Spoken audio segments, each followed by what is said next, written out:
Poets, though, voluntarily speak for the voices that are voiceless, because we are the ones that broke free from this matrix. We are the birds that broke free from the cage and still sing for those that have not yet. But sometimes I still feel caged, trapped behind a gate of approval that I just don't seem to break free from. I want your respect. I want my name remembered, because when I think of why I'm here today, it is because of you. You have my respect. Your names are remembered.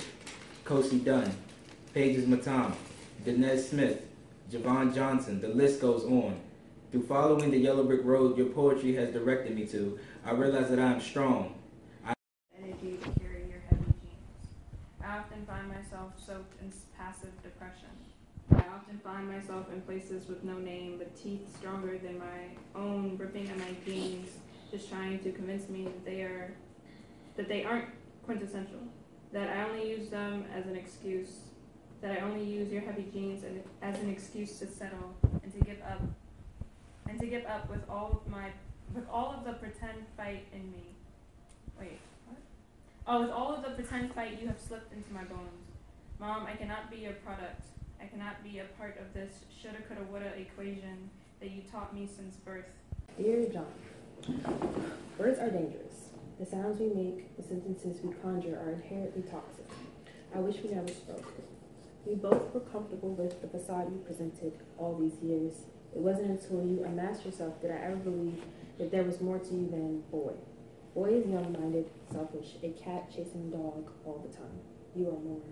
You are the first one to make it hit home, the first one that convinced resilience that she was not enough. I am not enough. My mind nor my heart compensate for the price of beauty. Your time is more valuable than those. My arrogance and hope that you could look past my too small mouth and really hear the words that I speak has been quenched. Birth and death and existence. And so we create society so because we need to be able to survive, we need to think about things like roads and libraries and stuff like that. So we create society as this buffer between us thinking about just how pretty much we are at the whim of all of reality.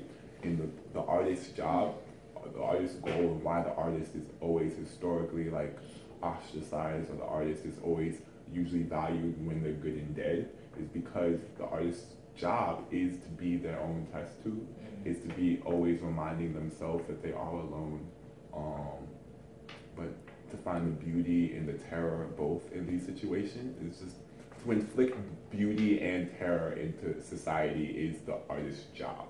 And they're not always mutually exclusive. You can throw some terror and then some beauty, but it's always that, right? The beauty of being human, being alive, knowing ourselves, and so those type of things made me think about the poem. And so I can't wait to hear edits really of the poem so far. What you got? You can pen and edit. I find it unlikely the prospect of finding anything like me alive long outside the box, red coffin, or textbook you discovered us all in. And by all, I mean Earth and the mess you made of all our homework.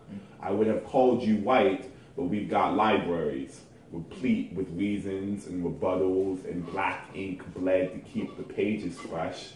Your journals smell like obituaries. All your teachers think I talk bad, say my tongue's too quick to jump, is all dance where cuffs should be. I think they're jealous of the songs, the jazz, math we make look easy. Okay, so this is one of my Crystal Did This Shit poem. Like I did 2 weeks ago. You know that I did. Okay. Dear Victor, hey fuckboy, it's been a while since we stabbed each other's paths in God's house. How's it been? You still have no cats and large vegetables in your system? Or are you still selling your blood and soul for a team that haven't won since disco and afro? I don't know if you heard from that roasted banana bitch that we played with as young farts. I heard she got that good long vegetables from her college dorm rooms.